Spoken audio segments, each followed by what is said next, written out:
మరి టోటల్గా దీనికి సంబంధించి మేము ఈ 4.5 సంవత్సరాల్లో 4,380 కోట్లతోటి డెవలప్మెంట్ చేయడం జరిగింది. అవన్నీ కూడా మేమన్నీ కూడా ఎక్కడెక్కడ డెవలప్ జరిగింది అన్నీ కూడా ఇవ్వటం జరుగుతుంది. ఒకటే చెప్తా ఉన్నాం, డెవలప్ అంటారు, మరి చేసిన డెవలప్మెంట్ గతంలో ఏం చేశారు, ఇప్పుడు ఏం చేశారు ఒకసారి వెరిఫై చేసుకోవాలని కూడా తెలియజేసుకుంటా ఉన్నాం. ఆయన నిన్న ఏదో మాట్లాడుతా 4,500 కోట్లు తీసుకొచ్చి అభివృద్ధి చేశానని చెప్తున్నాడు. నీ మాయ మాటలు, నీ హరికథలు ఎవడు వినేవాడు లేరని కూడా నేను చెప్తా ఉన్నా. 5 ఏళ్ళు నీకు అధికారం ఇచ్చి 4 సార్లు గెలిపిస్తే నువ్వు పోయి ప్యాకాట ఆడుకోవటానికి, క్యాష్ను ఆడుకోవటానికి నీకు టైం ఉన్నంత ప్రజల మీద ఎప్పుడన్నా దృష్టి పెట్టావా? మేము అన్ని ఫండ్స్ తెస్తేనే 2,600 కోట్లు పనిచేశాను. నువ్వు ఏం చేసావు 4,500 కోట్లు అని చెప్పి అబద్ధాలు చెప్తావు. పచ్చి అబద్ధాలు మాట్లాడటం, అమాయకులుగా మాట్లాడటం, లేకపోతే చీరలు వేయటం, నేను 5,000 ఇస్తా 10,000 ఇస్తాను అవినీతి డబ్బులు ఇవ్వటం, ఇవన్నీ కూడా ఎవరు నమ్మే పరిస్థితులు లేరు.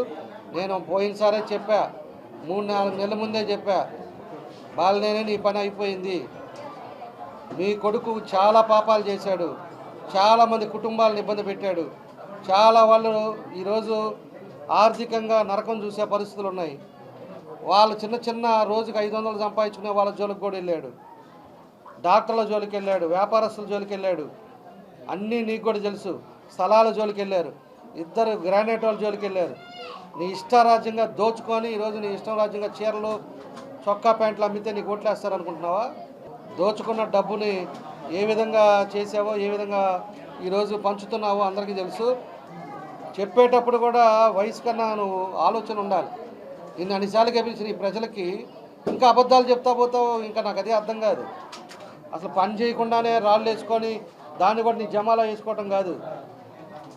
ఎక్కడ పడితే అక్కడ రాళ్ళు వేసాడు. ఏది అదేమంటే అది గుణార్థం చేయటం, దానికి ఏదో పూర్తి అయిపోయినట్టు ఇప్పుడు ఆఖరి 1 నెల వారం రోజుల ముందు గుణార్థం చేసేది కాదు.